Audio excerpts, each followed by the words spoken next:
Hey everybody, this is Brian Jester, co-founder of OccupyFantasy.com, and this is the FanDuel Week 2 lineup review.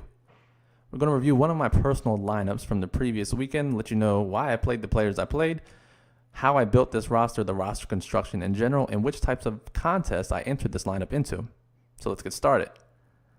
Tom Brady, he was our number one play at Occupy Fantasy last weekend.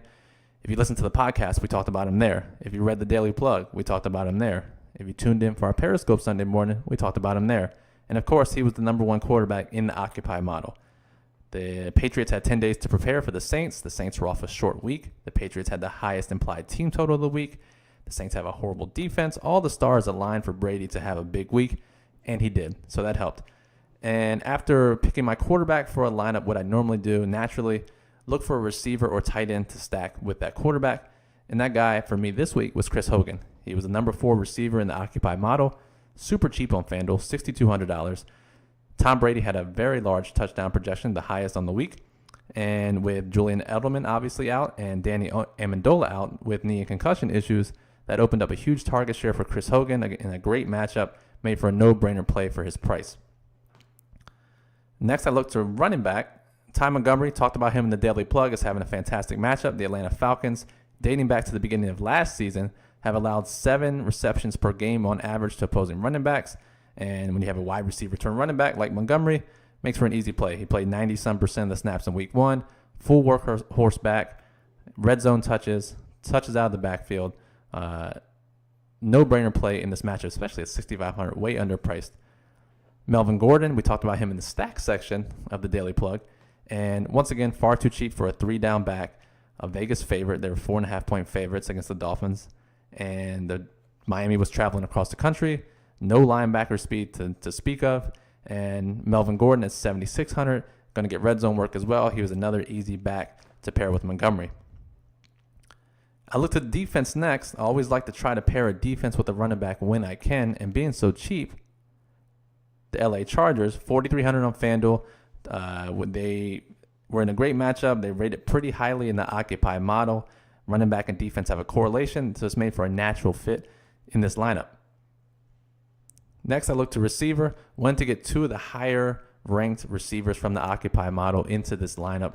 Julio Jones, Tyreek Hill. Both had top 5 matchups. Tyreek Hill actually had the number 1 overall cornerback matchup of the entire week. Obviously disappointed. Alex Smith overshot him on a deep ball. Should have been a 50-yard touchdown. Would have made this lineup even better than what it already was. Unfortunately, that didn't happen. Julio got going in the first half, but he was our top elite tier play. Great matchup, coming back home to the Dome against the Packers in a high Vegas total game. Had to like Julio Jones here. Only 13.3 points, but still a play I'd love to make. Then we'll go to tight end. And many of you will say, but hey, you didn't write up Coby Fleener in the Daily Plug. What was that about? So Fleener, while I wasn't very high on him, started to see how the rest of this roster was shaping up to be. And looking at projected ownership in the Occupy model, a lot of these guys were going to be pretty highly owned. And you'll see here, Brady, 18%. Ty Montgomery, 36%. Melvin Gordon, 37%. Julio Jones, 28%. Tyreek Hill, 28%. And I started to see, hey, this is going to be a pretty high-owned roster. This is probably going to be best suited for 50-50s, head-to-heads, and double-ups. So what I do, I went with the highest projected owned tight end, Coby Fleener, 17%. Also offers some correlation, opposing tight ends and quarterbacks. Nice little correlation there with Tom Brady and Chris Hogan.